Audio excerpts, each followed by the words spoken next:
Caracas semalarında Amerikan jetlerinin sesi duyulduğunda herkesin aklına o klişe cümle geldi. Yine mi petrol? Ama bu sefer yanılıyorsunuz. Bu operasyon sadece siyah altın için değil. Peki bu bir imparatorluğun arka bahçesini temizleme girişimi mi, yoksa 300 milyar varillik bir servetin demokrasi paketiyle el değiştirmesi mi?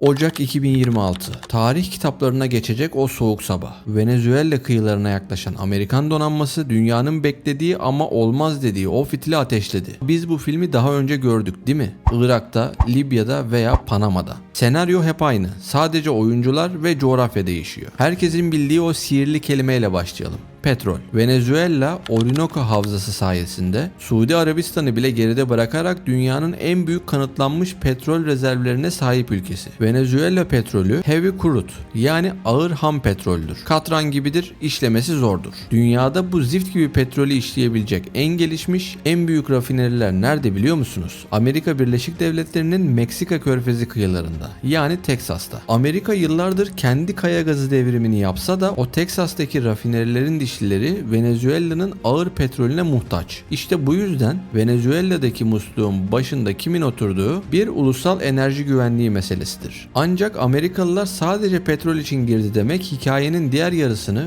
Maduro rejiminin kendi ayağına sıktığı kurşunları görmezden gelmek olur. Gelin biraz geriye. Hugo Chávez dönemine gidelim. Chávez iktidara geldiğinde petrol fiyatları zirvedeydi. Ülkeye oluk oluk dolar akıyordu. Chávez bu parayı halka dağıttı, hastaneler yaptı, okul açtı ve halkın kahramanı oldu. Ama ölümcül bir hata yaptı. Ülkedeki her şeyi, tarımı, sanayiyi, turizmi öldürdü ve ekonomiyi %95 oranında sadece petrole bağladı. Sonra ne oldu biliyor musunuz? Petrol fiyatları düştü, ülke tek bir sütunu olan devasa bir tapınak gibi çöktü. Nicolas Maduro tam olarak burada direksiyona geçtiğinde elinde freni patlamış bir kamyon vardı. Yolsuzluk, liyakatsizlik ve kötü yönetimle birlikte dünyanın en zengin topraklarında yaşayan insanlar çöpten yemek arar hale geldi. Enflasyonun %1 milyon olduğu günleri gördük. İnsanların markete bir çuval dolusu bolivar ile gidip sadece bir rulo tuvalet kağıdı alabildiği o sürreel sahneler. İşte Amerika'nın bugünkü müdahalesinin meşruiyet zemini tam da bu manzaradır. Bugün o uçaklar bomba atarken birçok Venezuelalı göçmen bile bunu kurtuluş olarak alkışlıyor. Bu savaşın en trajik paradoksudur. Ama operasyonun zamanlaması bizi asıl gerçeğe götürüyor. Hatırlarsanız son birkaç yıldır Venezuela ile komşu Guyana arasında Essequibo bölgesi yüzünden ipler gerilmişti. Okyanusta devasa petrol yatakları bulunan bu bölgeyi Maduro burası tarihsel olarak bizimdir diyerek ihlal etmekle tehdit ediyordu. İşte Amerika'nın kırmızı çizgisi burasıydı. Çünkü Guyana'daki o yeni petrol kuyularını işleten şirket Amerikan devi ExxonMobil. Maduro'nun o kuyulara el uzatması doğrudan Amerikan sermayesine el uzatması demekti. 3 gün önce başlayan bu savaşın görünen sebebi demokrasi olsa da masadaki tetikleyici unsur Maduro'nun Guyana sınırına asker yığması ve Amerikan şirketlerinin çıkarlarını doğrudan tehdit etmesiydi. Amerika Birleşik Devletleri benim şirketimin malına çökemezsin mesajını şu an füzelerle veriyor. İşin bir de jeopolitik satranç boyutu var ki bu savaşın neden global bir kriz olduğunu açıklıyor. Venezuela Amerika'nın arka bahçesidir. Amerika Birleşik Devletleri bu kıtada başka bir süper gücün borusunun ötmesine izin vermez. Ama son 10 yılda ne oldu?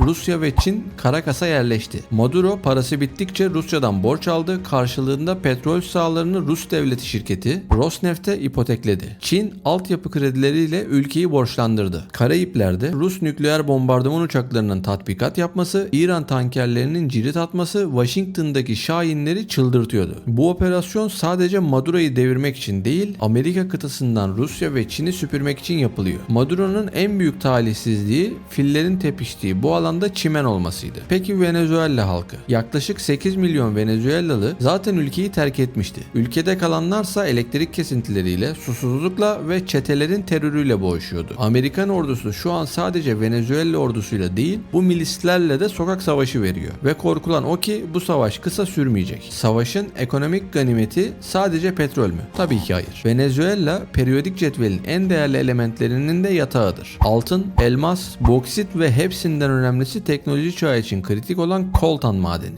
Amerika Birleşik Devletleri'nin hedefi sadece petrol vanaların değil, bu değerli madenlerin akışını da kontrol altına alıp güvenli, yani Batı kontrolündeki zincire dahil etmekti. Savaş yıkım demektir ama kapitalizm için savaş yeni pazar ve inşaat fırsatı demektir. Bir de içerideki adam faktörü var. Yıllardır Amerika Venezuela muhalefetini destekledi. Sürgündeki muhalif liderlerin geçici hükümet kurduklarını açıklamaları tesadüf değil. Senaryo hazır. Maduro devrilecek, yerine Batı yanlısı serbest piyasacı bir hükümet gelecek. İlk iş olarak devlet petrol şirketi PDVSA özelleştirilecek veya Amerikan şirketleriyle devasa ortaklıklara zorlanacak. Bu enerji fiyatlarının küresel çapta düşmesi ve Amerikan tüketicisinin rahatlaması demek. Ancak objektif olmak gerekirse Maduro rejiminin de masum bir kurban olduğunu söylemek imkansız. Kendi halkını işkence eden, seçimleri manipüle eden, uyuşturucu kartelleriyle içli dışlı olduğu iddia edilen bir yapıdan bahsediyoruz. Amerika'nın müdahalesi uluslararası hukuk açısından tartışmalı olsa da real politik açıdan bakıldığında Washington'ın failed state, yani çökmüş bir devleti sınırlarının dibinde istememesi anlaşılabilir bir reflekstir. Bu savaşın sonucu ne olacak? Amerikan askeri teknolojisi karşısında Venezuela ordusunun konvansiyonel bir direnç göstermesi zor. Hava sahası kontrolü ilk 24 saatte sağlandı. Ama asıl savaş kalpleri ve zihinleri kazanma aşamasında yaşanacak. Venezuela halkı Amerikan askerlerini kurtarıcı olarak mı görecek yoksa işgalci olarak mı? Tarih bize gösteriyor ki Latin Amerika halklarının hafızası güçlüdür. Sonuç olarak Amerikalılar Venezuela'dan ne istiyordu? Kendi şartlarına göre bir istikrar ve kendi vanalarına bağlı bir petrol kontrolü.